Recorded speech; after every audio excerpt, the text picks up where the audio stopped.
Are you looking for new British English series to improve your English and have fun at the same time? If so, you're in the right place. Because in this video, I'm going to show you 5 British English series that came out last year or this year that I thoroughly recommend.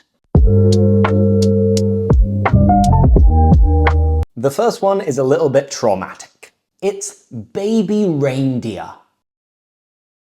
It came out last year and it's available to watch on Netflix. This semi-biographical series, performed and written by comedian Richard Gadd, absolutely exploded. It took off when it was released on Netflix last year. It was a hit. It's based on his real-life experience with a stalker, a woman who intentionally seemed vulnerable but then became disturbingly obsessive, crossing all sorts of personal boundaries. But why is it so powerful? It's not your standard thriller. It's raw, messy, and incredibly personal. It explores themes like obsession, power, vulnerability, trauma, and the blurred lines between kindness and danger. Richard Gadd's performance is painfully honest. You can feel that this really happened to him. Viewers come away questioning sympathy, morality, and the human need for connection. Why do I recommend it? I suggest it because it's gripping, emotionally intense, and a fantastic example of British storytelling that pushes boundaries. It also sparked loads of cultural conversation. Perfect if you want something both dramatic and thought-provoking. But be warned, it's not for the faint of heart. At times, it's a bit of a hard watch because, of course, there are traumatic scenes involved, and it's based on a very real story that happened to the main actor. So my first recommendation is Baby Reindeer. Oh, and he's Scottish, and the other main character is also Scottish, so it's a good challenge to see if you can understand a Scottish dialect, a Scottish accent, which people usually say is really, really complicated. And personally, I agree. Really don't know where it's gonna end. I think one of us is gonna have to die now. You say this woman's stalking you? Yeah, like 6 months maybe. Why'd it take you so long to report it? I think she needs help. She comes to my work, my house. She sends me emails like all the time. Are any threatening towards you? Yeah. I wouldn't say that's particularly threatening. There's a reason you're keeping her around, and maybe it's what she gives you. Got really manly hands, haven't you? Chiseled jawline. Should we run away together? So you're a comedian? Sort of. It's not going well. So is that a question? Somebody hurt you, didn't they? Who was it? Martha, can you let go of my hand now, please? Martha, please let go! Don't you dare! My second recommendation is another which involves lots of slang and a very difficult accent. The name of the series is Supacell. It also came out last year and is available to watch on Netflix. It was created by rapper turned filmmaker called Rapman. This South London superhero drama follows 5 black main characters raised and brought up in South London who find out they have superpowers, but only because they share a family history of sickle cell disease. As they try to deal with these abilities, they're hunted by a shadowy government-style organization.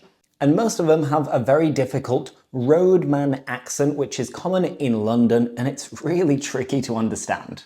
But why is it excellent? You see, I'm a bit fed up of superhero series and movies, so I was a bit hesitant to watch this, but I really enjoyed it in the end. It blends comic book action with real social issues.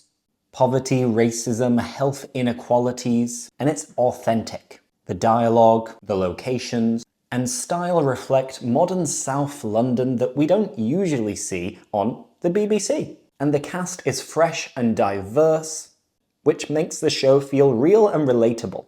And it was such a hit that Netflix renewed it for season 2. So yeah, I recommend this series, Supacell, because it's a different way of making a superhero style series in a really interesting way. And again, just like the last one, it's thought-provoking and really fun. I can't let her die. marry me? Yeah. Yeah? Yeah? Promise me you're not gonna go back. There's people in this world with superpowers. You can save her. You need all four. If one dies, she dies. Find them before it's too late. I can move things without touching them. I just want it gone. This is a game changer. I don't think you should be using your powers for personal gain.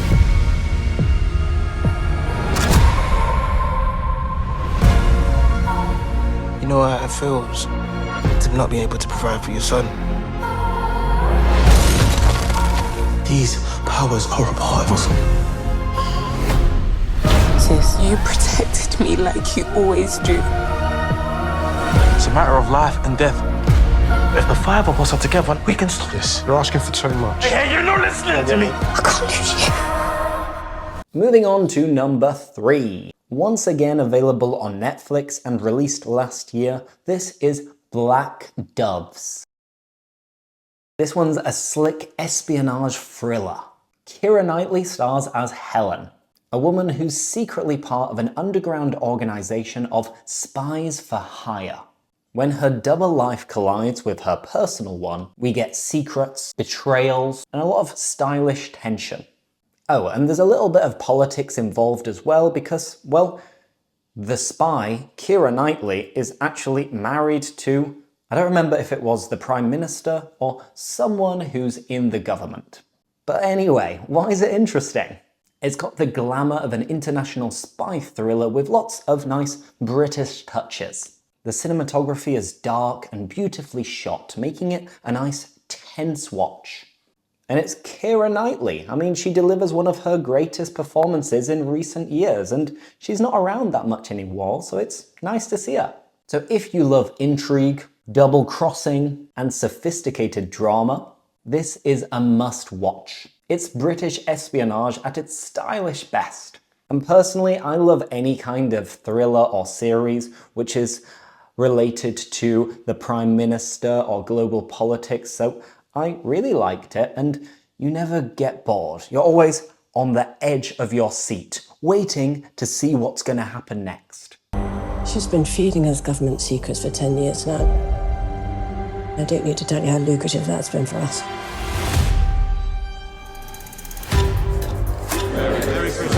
Anything you want to tell me? No. This morning, a man was killed on the South Bank. Was I the reason he was murdered? Was I the target? You might have compromised yourself.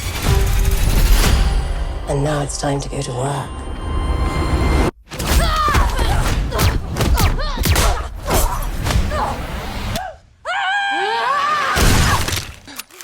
Hello, darling. The fucking shotgun! Yes, it's all I had on me. Thank you for coming back. If it was anyone else but her. Will you promise me that you will keep my family safe? And you will keep me alive? So that I can find out who killed him and why. And I can take my revenge.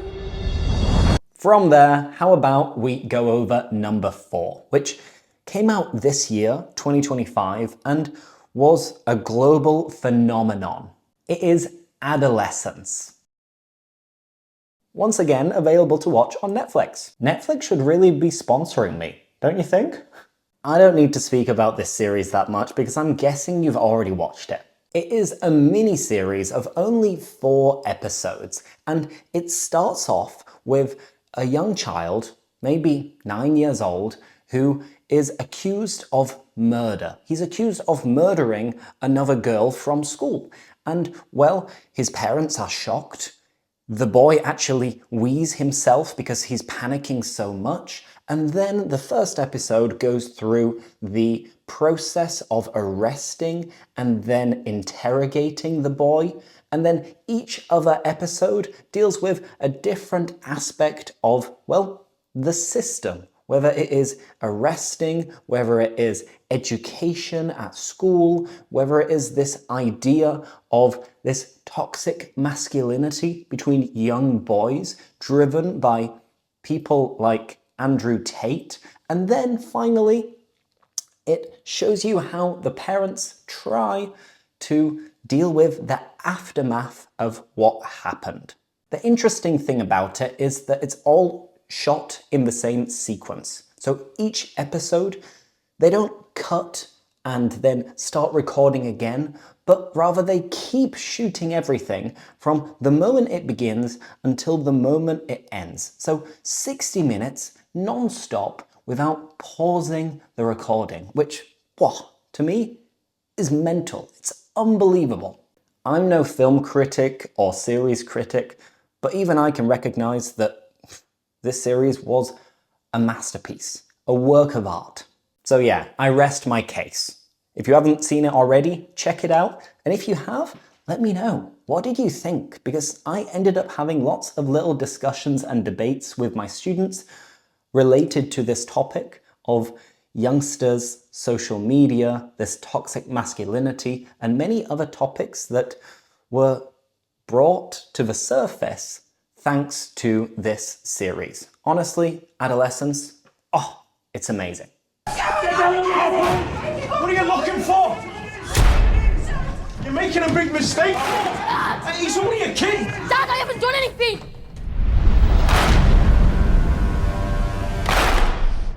He's a good kid. Jamie, I want you to listen carefully. What's going on? I'm going to start off with asking you. Do you know a girl called Katie Leonard? Yeah? Describe each other as friends then. Is she dead then? Why would you ask her?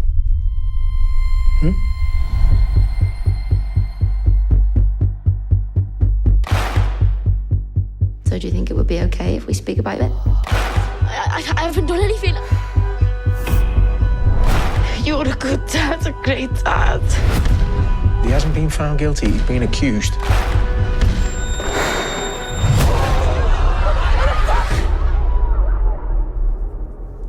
What have you done? My fifth and final recommendation is called The Gentleman. Again, on Netflix and released last year. It's based on Guy Ritchie's 2019 film, which had the same name. So it's a bit of a spin-off series of this film. It's stylish, violent, and pretty funny at the same time. It's similar to any Guy Ritchie film, like Snatch, for example. Theo James plays Eddie Horniman, who unexpectedly inherits his father's vast real estate, only to discover that it's tied to a big cannabis empire run by, basically, the mafia. So why is it brilliant? You have dark humor, eccentric gangsters, sharp suits, and lots of interesting quick-fire dialogue. And Theo James is fantastic playing the lead character. He's a posh lad thrown into this dangerous environment of drugs, money, and crime. I don't know about you, but this kind of series is right up my street. It's something that I really love because you've got action, you've got some comedy, and it's British related to crime. I don't know, there's just something about it that hits the spot. I didn't ask for any of this. The title has no practical value. The business is broken. There are holes in the roof, the staff are revolting, and you, brother, are a coke-sniffing cunt.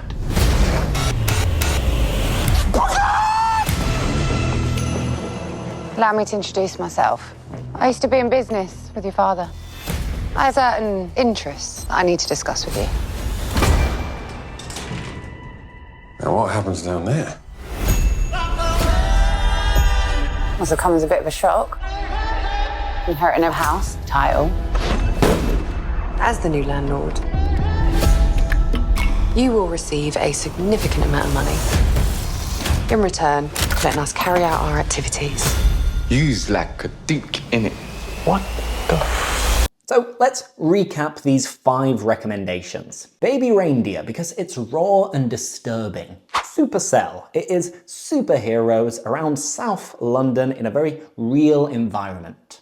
Black Doves because it's a classic spy thriller that, I mean, it never gets old. Then Adolescence because it's amazingly well made and touches on this big topic about how vulnerable young people can be nowadays in the era of social media. And The Gentleman, which is a Guy Ritchie classic, and if you like Guy Ritchie's stuff, you're gonna love this as well. So that's it. I hope you liked these recommendations. If you'd like me to recommend more British English TV series, then do not hesitate to let me know in the comments. If you've already watched any of these series as well, let me know. And that's it. So thanks for watching, and I'll see you next time. Bye bye!